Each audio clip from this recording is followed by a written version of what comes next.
Welcome to another episode of Kicking Tables. Today we would like to welcome Lee Ing, the creator of the Scare Factory. Lee, welcome to the show. Thanks for having me. So Lee, we had the opportunity to actually play test your game about a month ago. So our preview will be up along with this probably tomorrow, the day after this airs. So everybody, if you're listening to this now, go check out that link up there for the preview. But Lee, why don't we start off with giving you an opportunity to tell us what your game is all about? Sure. So the Scare Factory is a cooperative 1 to 4 player experience. It's between 90 to 120 minutes of gameplay. The Scare Factory kind of pits you in an everyday band of underworld colleagues that are fighting off the power-hungry humans from stealing their, I guess the best way to put it would be stealing the underworld ingredients, the ooze that makes like the whole underworld work. And that's what you are. You're playing as the employees to like scare off the humans as they invade your factory. I've kind of ever since you described it to me, I kind of felt like it was the reverse Monsters Inc. So, Right. Monsters Inc. We got the monsters going into the real world to to generate scare, to generate scream, Yeah. and now it's the humans coming into the monsters world to steal all of that energy back. And that's why I love that sort of concept behind it. Give us a brief overview of the actual gameplay. How does it play through? So the gameplay works as a kind of like, well, essentially how it starts is you pull out the scenario cards, which we're calling omen cards. From that kind of gives you the layout of how you build your board. And then the board is built by 4-inch tiles that we've created, and they can be placed out by the players cooperatively. And then from there, it kind of goes into a turn-based game where the enemies kind of move around with the dice movement, and then the players kind of react with placing their scares. And then it goes turn by turn, eventually with the bosses coming out in the future. Excellent. That's awesome. Yeah. So, what was your inspiration behind creating this? Like, what was it? What was the sort of the little thing in your head that's just like this would make a great game? What was that was for you? What brought that out? Uh, Initially, the Scare Factory was like a collaboration idea of when I kind of had my last company, which was Howling Games. We sat on the IP. We're kind of fiddling with what we wanted to do with it. It was going to be, at the time, originally a Facebook game, then it kind of adapted into a mobile game. And we just sat on it for a few years because certain things kind of got in the way.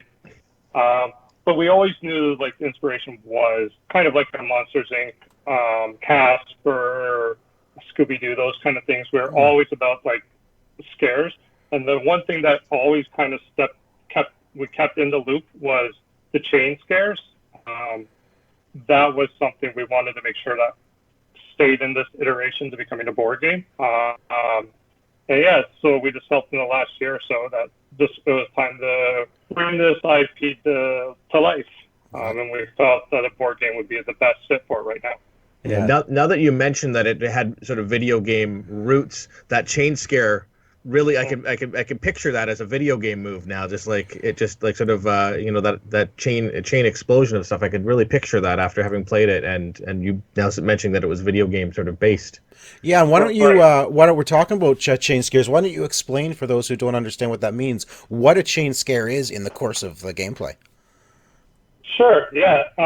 So in the game, you set up, each character has like a set of scare traps that they're able to place. We're using tokens for the player to place them. So what happens is, once the enemy, I guess, interacts with 3 of these chain scares, or with 3 of these scares, that thus creates a chain scare and scares the enemy out of the game. Um, so to interact with each chain is kind of like a dice roll to see what happens if you hit the next chain scare, and so on and so on. Yeah. We felt that was a really unique feature and kind of that process of eliminating the mobs as they came into the factory. And like any matching game, a video game or a phone game, 3 matches, 3 scares actually eliminates the enemy. So Right. just like a match 3 game. Exactly. That was kind of like some of the inspiration behind it was that little, the match 3 Yeah, simplicity of it, right? exactly. But it's not as easy as it sounds when they actually play the game. It takes a little bit of talent and a little bit of luck to It kind of get does. those chain scares. Yeah, and some clever setting up, manipulating the board, because it's really up to the players to manipulate the path that you want them to go, so that they run into those scares. Now, you've had several. You've been fortunate enough to actually send around your prototype to get a lot of people playing on it, a lot of feedback, and a lot of previews. What have you learned from all those previews, and how has the game changed from your prototype to what you're releasing on Kickstarter? Yeah, so we developed it from a game testing strategy first, and that kind of was when we were designing it. We had 4 designers working on it, and that was a lot of collaboration going back and a lot of testing. From there, we opened it up. We had like an internal team of like 4 or 5 people testing it that weren't game designers, and we had the game designers overwatching it. And through the process, we actually collected all of our data from each game test, so we knew how many chain scares were happening, how fast the bosses were coming out, and that basically all that data.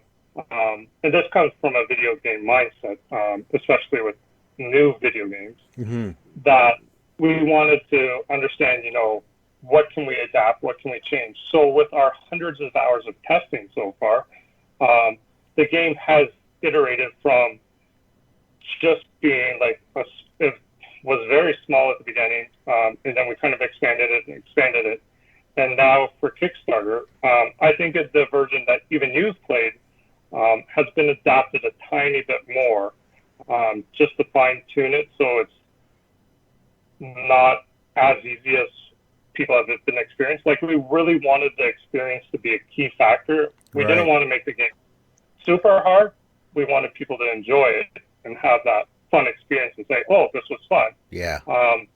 But through playtesting, we've also kind of tweaked it to make it a little bit harder as well for people. That's great, because when you and I spoke after we had the prototype and we filmed our preview of it, the one thing was that we loved the game. Like, we really enjoyed the game, but we did find that we felt it needed to be harder. So it's good to know that you've actually upped the difficulty on it, because that's going to make it even better from what we experienced. Yeah. And I've seen one of the one thing that I've seen you respond to a number of times on different Facebook groups was just filling in that E on scare just a little bit more on the bottom.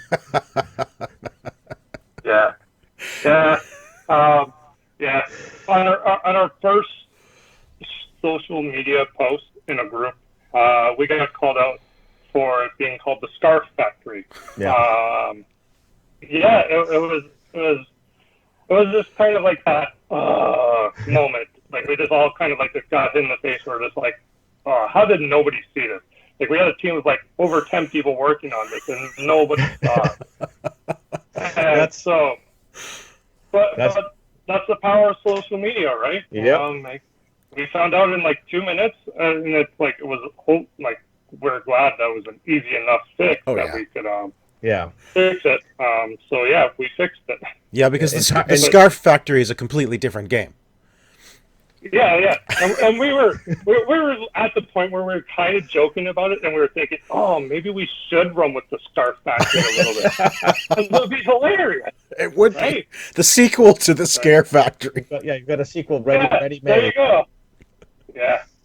So are there any expansion plans other than the Scarf Factory in play coming out in the future? New bosses, minions, different types of rooms? Yeah, so in the Kickstarter, we're releasing an expansion pack with it. The expansion pack's actually going deeper into the caverns. Nice. We have a little bit of a trailer. I don't want to tease too much about that, but there will be 2 new player characters. There will also be a new boss character, and then there will also also be, I believe, 5 other characters, 5 human characters, all that you can play with the current game, and you will need the current game to play it as well. That's awesome. Now, when you were developing this, other than having to change the letters so it's no longer the Scarf Factory, what was some of the hardest things to actually get right to make it feel solid when as you were playing, testing, and prototyping it? Did you find mechanics that you really found difficult to get right? The one mechanic we found really difficult was the investigate mechanic. We fiddled with that a lot, going from it being triggered at 2 enemies to being triggered at 3 enemies, to being triggered at 4 enemies is where we actually ended up with it. Yeah. And that was mostly to kind of that balance, and kind of also how many components we also wanted to showcase was a big part too. Yeah. Now, that's a very similar mechanic to, like, Pandemic, for example. You can only have 3 cubes on a city before it expands out, before there's an outbreak. And it's kind of that same mechanic. If there are 4 or more minions in a room, the extra minions now have to investigate other rooms, which could push them into a room where you are. So playing with that number is what you found was, what makes sense, because obviously you don't want it to be too low. Yeah. But you also don't want it to be too high, because then they never move, right? Exactly. So that was kind of the number we settled on, and it works perfect with how we integrated the spawn cards into it. And then, we felt that it was just the right fit. Yeah, that's great. So can you share any of the planned stretch goals for your Kickstarter campaign? Sure. We have quite a few. We have about 20 already kind of laid out. I actually was just talking to Game Trace about doing something as well. So Nice. That might be something that comes out in midterm. Still finalizing some details, but I won't know for sure. But we're looking at typical things like more cards. We're also looking at more miniatures. A lot more miniatures is kind of something we planned out. These are concepts that we like when we started to create the art foundations of the Scare Factory. What we did was we developed tons of concepts, and we went with the best ones to put in the game.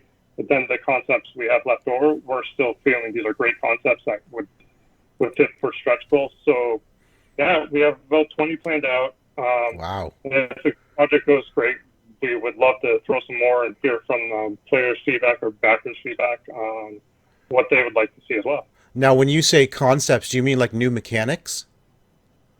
There is a new mechanic that we're debating whether to throw in. We haven't tested it too much, but it's something that when we did test it, everybody loved it. Oh, So, wow.